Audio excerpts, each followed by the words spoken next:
typical. From St. Anthony's College, kag ang amon nga interview is as a project by Prof. Ed 204 around Foundation on Special and Inclusive Education. Ako gali si John Darrell Villabert, diyan ako na-graduate sa may Diyan ang first question.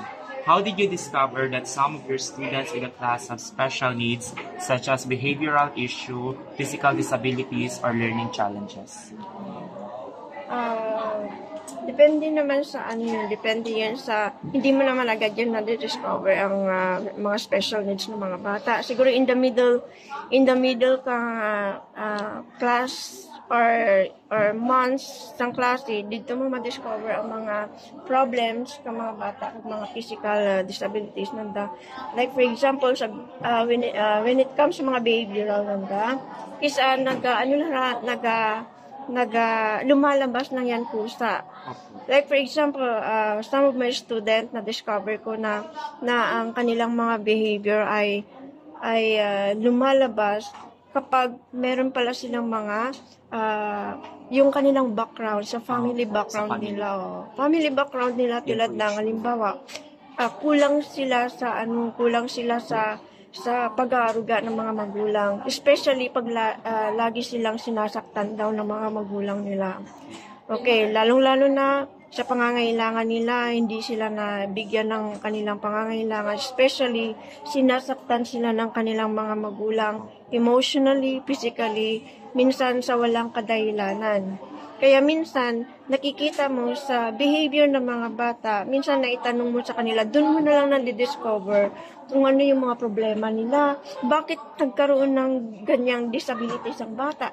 Dahil pala sa sa kanyang family background na meron pala siya, halimbawa, pagkasilang niya or paglaki niya, doon palang nakikita yung kanilang disability. Tapos, some of them ay epekto ng papabayaan ng mga magulang at minsan pananakit ng mga magulang na wala sa lugar.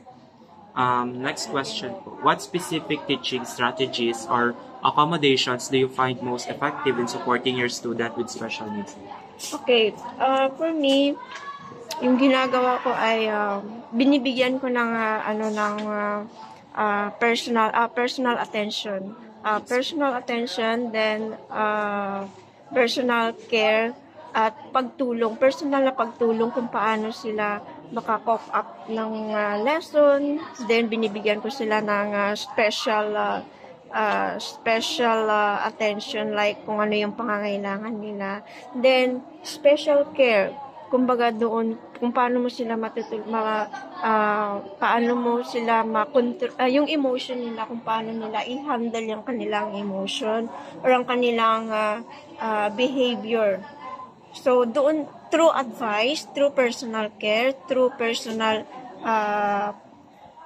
attention kung ano yung kailangan nila. Okay, last question po. What are some of the biggest challenges you face when teaching students with special needs and how do you address them? Pakiulit. What are some of the biggest challenges you face when teaching students with special needs and how do you address them? Okay.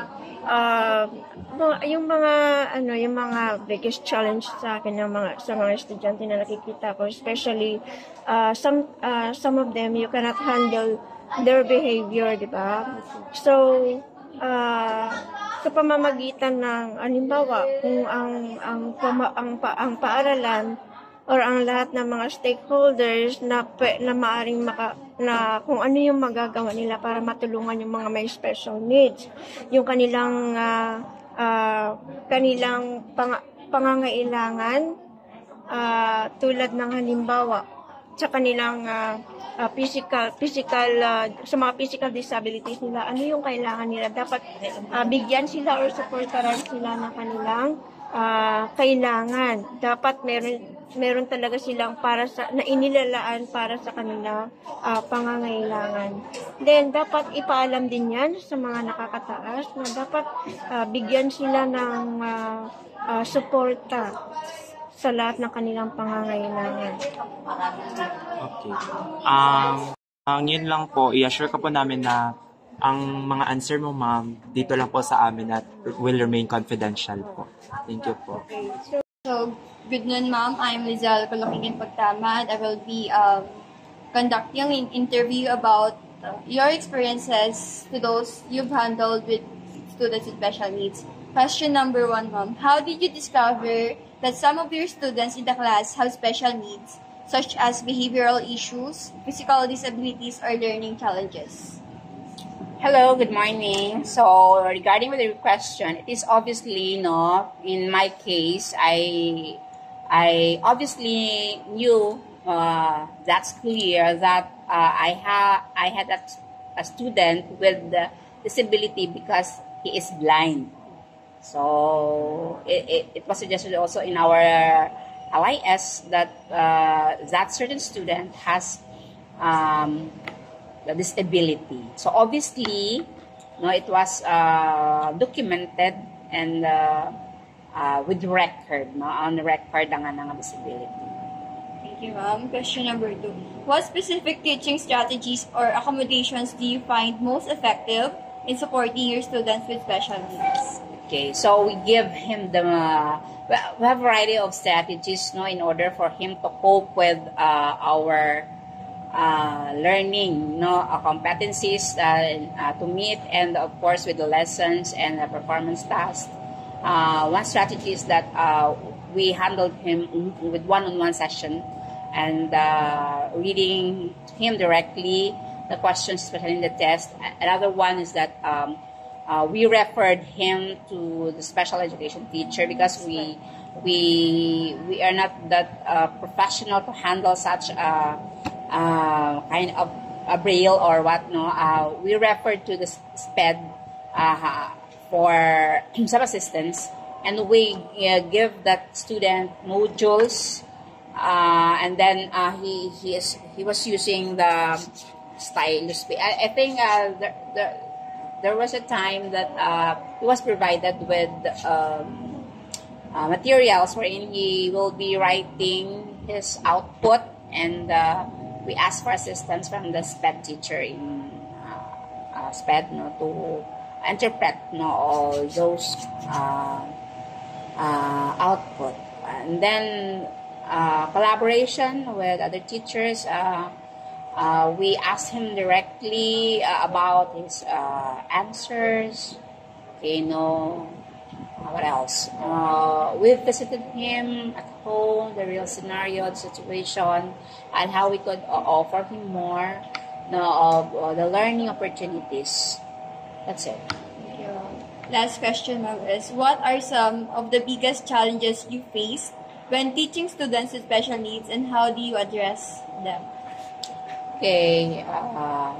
Come again, first stage.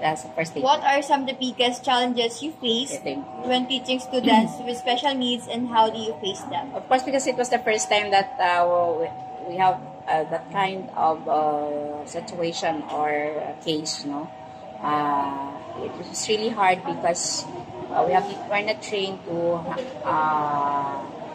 handle students with this special needs like blind.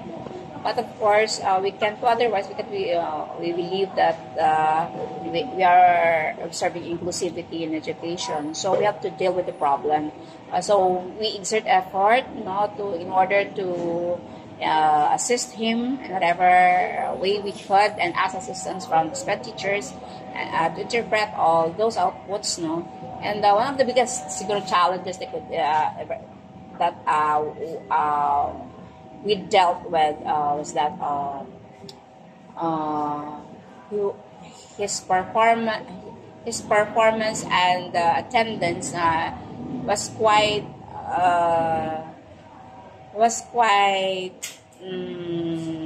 so distant with his classmates, considering his disability, that makes him aloof with the classmates. And how we're going to deal with him, that his disability is at a hindrance towards getting a certificate or be a graduate of the senior high school.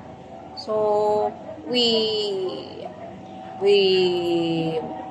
managed to deal with him with compassion and consideration. Although it's very hard because was always absent then, facing a lot of emotional challenges too. So that's, I think, how to deal him really with compassion and assuring him that everything is okay. We always emphasize and let our students understand that he is someone who needs also assistance, especially when he went to the CR, he wants special needs to eat. So it's good that the situation was handled with compassion and with understanding from his fellow classmates, that they must be some kind of compassionate and understanding of the situation of the student, and that they are very kind also to our student with disability.